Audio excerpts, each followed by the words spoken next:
لا شريك له وأشهد أن محمدا عبده ورسوله أما بعد فأعوذ بالله من الشيطان الرجيم بسم الله الرحمن الرحيم حاضرین السلام علیکم ورحمۃ اللہ وبرکاتہ۔ میں آپ کے معافی طلبگار ہوں کہ میں ذرا لیٹ آ گیا،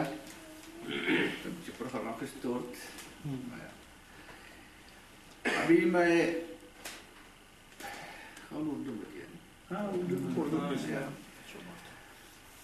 ابھی تو آپ ہمارے بھائی فیروز صاحب کے ذریعے اچھی تقریر سن چکے ہیں ایمان کے متعلق،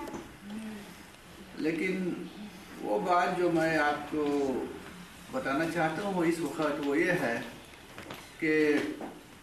آؤ ہم دیکھیں کہ ہمیں یہ ایمان جو ملا ہے،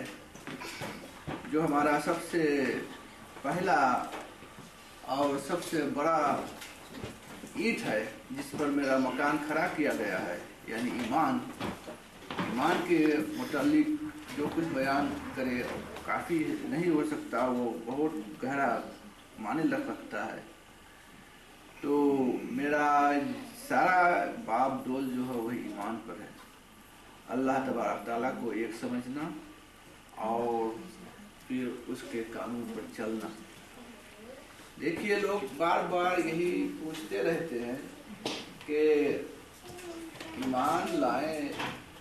اور اللہ تبارک تعالیٰ کے کام بتائے ہوئی باتوں پر چلنا، یہ تو کوئی فضول بات ہے۔ میں تو اس دنیا میں رہتے ہیں، کھاتے ہیں، پیتے ہیں، اور کوئی نہیں جو میرا دیکھ بھال کرتا۔ جو میں چاہوں کر لوں اور جو میں چاہوں لوگ کو بتا دوں، اور وہ مجھ کو مانے یا نہ مانے، لیکن میں تو اس کو صحیح مانتا ہوں۔ لیکن یہ اس طرح سے نہیں۔ دیکھیے اللہ تبارک تعالیٰ جو ہم کو اس دنیا میں بھیجا ہے تو ہم کو کوئی ایک خاص مقصد کے لیے بھیجا ہے، یعنی اللہ تبارک تعالیٰ ہم کو ایک ڈیوٹی عمل پر رکھا ہوا ہے۔ قرآن پاک میں فرماتے ہیں کہ میں جن اور انسان اور فرشتوں کو صرف اس لیے پیدا کیا ہے کہ وہ میرا عبادت کرے۔ تو اب مجھے دیکھنا چاہیے کہ عبادت جو ہے یہ کس طرح سے ہم کرتے ہیں اور کس طرح سے ہم کر سکتے ہیں۔ تو عبادت جو یہاں لکھا ہوا ہے، تو عبادت یہ صرف نہیں ہے کہ ہم دن بھر بیٹھ کر اور یہ مالا جپیں، یا دن بھر بیٹھ کر صرف نماز ہی پڑھیں، یا دن بھر بیٹھ کر یوں ہی کچھ زبانی ادائیں کرتے ہیں۔ یہ بات نہیں۔ عبادت کے معنی جو ہے بہت وسیع ہے۔ عبادت یہ بھی ہے کہ میں ایک دوسرا بھوکا انسان کو دیکھ بھال کروں، کوئی مصیبت میں ہے اس کا مصیبت کو میں حل کروں، کوئی ایک دوسرا بچہ ہے یا بڑا ہے اس کے پاس کوئی علم نہیں، دین کی علم نہیں، اس کو میں اپنا وقت ضائع کر کے کیا قیمتی وقت لگا کر اس کا مدد کروں، اس کو کچھ ہدایت دوں۔ اور جو بھی کام ہے دنیا میں ہر ایک کام نیک نیتی سے کرنا، یہ سب سے بڑا عبادت ہے۔ اور سب سے بڑا اس سے بڑھ کر جو اور عبادت جو ہے اور جس کو ہم قربانی کہتے ہیں، اور جس کو میں سب سے بڑا قربانی کرتے ہیں، جہاد اس کے نام سے پکارا گیا ہے قرآن مجید میں، وہ ہے اپنے آپ کو اصلاح کرنا۔ اگر جو ہم ایک گھر میں بیٹھ کر اور ایک کمرہ بند کر کے صرف یہی کام جو ہم کریں کہ ہم اپنا حالت پر نظر ڈالیں، میں خود اپنا روح، اپنا دل، اپنا فعل کو اس کا جائزہ لیں بیٹھ کر، اور دیکھیں کہ مجھ میں کتنا غلطیاں ہیں، میں کتنا برا انسان ہوں یا کتنا اچھا انسان ہوں، اور وہ سب چیز کے محسوس کر کے اور اس پر اس کو اصلاح کرنے کی جو کوشش کریں، وہ بھی سب سے بڑا عبادت ہے۔ اور اللہ تبارک تعالی ہم کو دنیا میں جو بھیجا، جب ایک خاص موقع ہوا، جب انسان ادنا دور پہنچا کہ وہ ترقی کرتے کرتے ایک ایسا مقام میں اللہ تبارک تعالیٰ نے اس کو پایا کہ اب یہ مکمل ہو گیا ہے، یہ انسان جو ہے یہ اپنا اوپر ڈیوٹی لے سکتا ہے۔ جیسے ایک بچہ ہے، وہ ایک اسکول میں پڑھتے پڑھتے اور ایک فق سیکھ لے اور لوگ جان جائے کہ یہ فق مان ہوئے گئے ہے تو اوکے چھوڑ دے، جاؤ اب کام کرو۔ اسی طرح اللہ تبارک تعالیٰ نے جب ہم کو پیدا کیا، پیدا کر کے ہم کو بہت سے دور تک ترقی دیا، ترقی کرتے کرتے جب ہم اس تک دور پہنچے کہ اب ہم کے اللہ تبارک تعالیٰ ہمارا ٹٹائی کاٹ دے، جون رہلی اوکر قبضہ میں چھوڑ دے کہ اب تم آزاد ہو، جاؤ دنیا میں رہو اور جو چاہو جو کرو، لیکن ایک خاص حد کے اندر۔ اور وہ حد جو ہے وہ ہے قرآن مجید، یعنی اللہ تبارک تعالیٰ کے کلام۔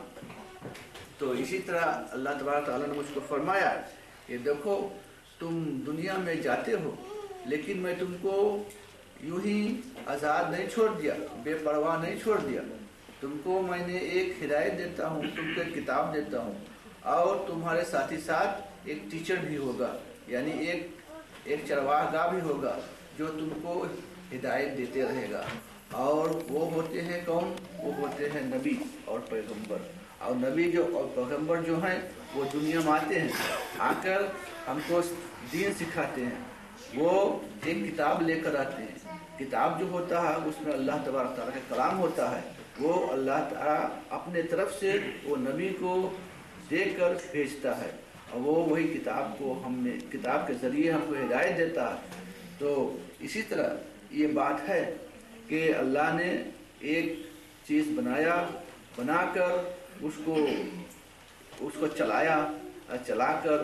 جو چلانے والے ہیں اس کو یہ بات بھی بتایا کہ دیکھو یہ کتاب ہے، یہ انسٹرکشن ہے، یہ مینول ہے، اس کے ذریعے سے تم اس مشین کو چلانا۔ اگر ایک انسان ہے، اس کو ایک پبلک میں ایک فقمان کام کرے ہے گا، تو وہ کام کرنے والا کو جو مینیجر ہے وہاں پر باس جو ہے وہ بولے دیکھو یہ میرا مشین ہے، اس کو تم ٹھیک سے چلانا اور اس سے کام کرنا، اس سے تم پروڈکشن کرنا، یعنی اس سے بہت سے چیزیں بنانا، لیکن خبردار یہ مشین ٹوٹنے نہیں پائے۔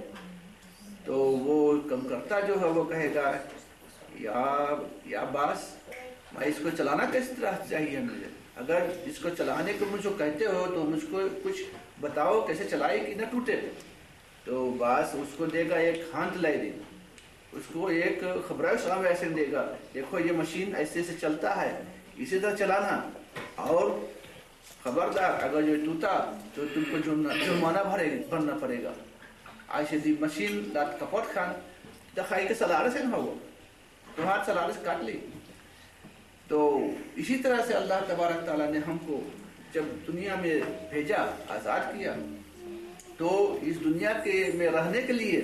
اپنا زندگی بسر کرنے کے لیے ہم کو بھی بتایا کہ ہم کو کس طرح سے دنیا میں زندگی بسر کرنا ہے، ہم کو اس دنیا کے ساری چیزیں جو ہے اس کو کس طرح سے استعمال کرنا ہے۔ اگر جو مجھے گوشت کھانا ہے تو کون گوشت کھانا چاہیے، اگر جو ہمیں ترکاری کھانا ہے تو وہ کس طرح کے غذا جو ہے وہ ہم کو کھانا چاہیے، اور اس کے ساتھ ہی ساتھ وہ اپنے روح کے لیے کس طرح سے ہم کو اپنا روح کو غذا دینا چاہیے، کس طرح سے ہم کو اپنا روح کو ٹرین کرنا چاہیے۔ یہ سب باتیں ہم کو قرآن مجید میں لکھ کر دے دیا ہے، اور ہم کو سکھانے والوں کو بھی بھیج دیا ہے۔ اور پھر یہ بات بھی کہا ہے کہ دیکھو اگر جو تم اس پاک کلام کے مطابق چلو گے اس دنیا میں تو تمہارا زندگی بہتر ہوگا، تمہارا آخرت بھی بہتر ہوگا، اور اگر جو تم اس کے مطابق نہیں چلو گے تو یاد رکھو کہ تمہارا آخرت جو ہے بہت دردناک عذاب میں پڑے گے آپ۔ تو اگر میں انسان جو اس وقت اس دنیا میں رہتے ہیں، اگر جو ہم اپنے دین